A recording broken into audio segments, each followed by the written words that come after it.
Hello ப்ரோஸ்கீஸ், எல்லாருக்கும் வணக்கம். இந்த வீடியோ முடியிறப்ப இந்த வீடியோ நீங்க மறக்கவே மாட்டீங்க. அதுக்கு காரணம் இந்த ரெட் கார் தியரி தாங்க. இந்த ரெட் கார் தியரி என்ன சொல்லுதுன்னா, நீங்க ஒரு ரெட் கலர்ல ஏதோ ஒரு இப்போ காரை பார்க்குறீங்கன்னு வச்சுக்கோங்களேன். உங்க வீட்டிலேருந்து கிளம்புறப்ப ஒரு ரெட் கலர்ல ஒரு காரை பார்த்துறீங்க. அந்த டே ஃபுல்லா நீங்க எப்பெல்லாம் கார்ஸை பார்க்குறீங்களோ அப்போ உங்களுக்கு அந்த ரெட் கலர்ல இருக்க கார் ஸ்பெசிஃபிக்காக தெரிய ஆரம்பிக்கும். இது மேபி ரெட் கலர்லாம் இருக்கலாம், வேற எந்த கலர் காராக இருக்கலாம். நீங்க புதுசா ஒரு விஷயத்த பார்த்தது உங்களுக்கு ஃப்ரீக்வெண்ட்டாக வந்து ரோம்பரன்ஸ் பண்ணும். இதனால தான் வந்து இதை ஃப்ரீக்வன்சி இலூஷன் அப்படி சொல்லி சொல்றாங்க. இதுக்கு நான் ஒரு எக்ஸாம்பிள் சொல்றேன் பாருங்களேன். இப்போ கிறிஸ்டோபர் நோலன் இருக்காரு. நான் ஒரு ரீல் பார்த்துட்டு இருந்தேன். அதுல கிறிஸ்டோபர் நோலன் வந்து ஒரு லெஃப்ட் ஹேண்டுன்னு சொன்னார். அது வரைக்கும் எனக்கு தெரியாது.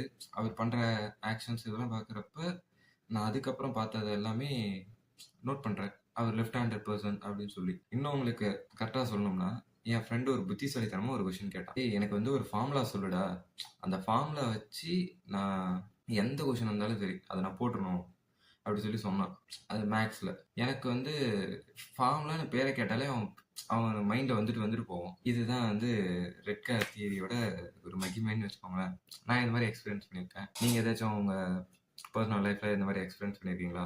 அண்ட் இது வந்து பல இடங்கள்ல வந்து யூஸ் ஆகுது. மார்க்கெட்டிங்ல, மெடிசன், அதாவது டாக்டர்ஸ் வந்து இதை பயன்படுத்துறாங்க.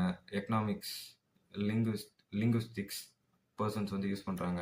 ஆனா இதுக்கு அட்வான்டேஜஸ் இருக்கு, டிஸ்அட்வான்டேஜஸ் இருக்கு. இது யூஸ் பண்ற விதத்துல தான் இருக்கு. இதை தெரிஞ்சுக்கோங்க. சும்மா ஒரு just for entertainment, just for educational.